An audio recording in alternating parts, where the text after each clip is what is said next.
তখন রাসূল করিম সাল্লাল্লাহু আলাইহি সাল্লাম বাবা ইব্রাহিমকে জিজ্ঞেস করলেন, আমার উম্মত জান্নাতে কিবা গাছ লাগাইবে? তখন বাবা ইব্রাহিম বলে যে তোমার উম্মতকে বলো, তোমার উম্মত যেন বলে সুবহানাল্লাহ। একবার সুবহানাল্লাহ যদি বলে তোমার উম্মতের জন্য একটা গাছ হবে। এই গাছটা কেমন জানো নি?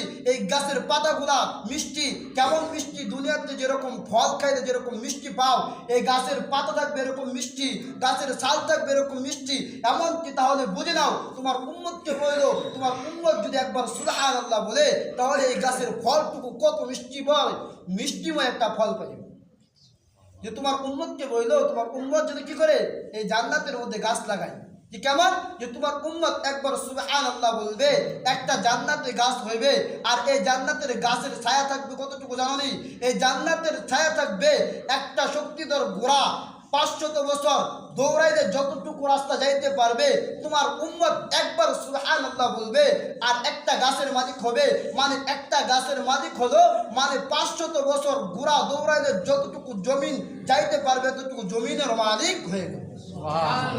এমন নবীর উম্মত আমরা হতে পেরেছি। আমরা একবার সুবহানাল্লাহ বলবো, একটা গাছের মালিক হয়ে যাব। আমরা একবার আলহামদুলিল্লাহ বলবো, একবার একটা গাছের মালিক হয়ে যাইব। আমরা যখন একবার আল্লাহু আকবার বলবো, জান্নাতের একটা গাছের মালিক হয়ে যাইব। আমরা যখন একবার বলবো লা ইলাহা ইল্লাল্লাহ মুহাম্মাদুর রাসূলুল্লাহ সাল্লাল্লাহু আলাইহি সাল্লাম, আল্লাহর রাসূল বলে কোন উম্মত যদি আমাকে বিশ্বাস করে এবং আল্লাহকে এক মেনে একবার বলে লা ইলাহা ইল্লাল্লাহু মুহাম্মাদুর রাসূলুল্লাহ সাল্লাল্লাহু আলাইহি সাল্লাম, আমি নবী সাক্ষ্য দিলাম, ওই ব্যক্তিকে আল্লাহ তাআলা 10 দুনিয়ার মতো একটা জান্নাতের ব্যবস্থা করবে। সুবহানাল্লাহ।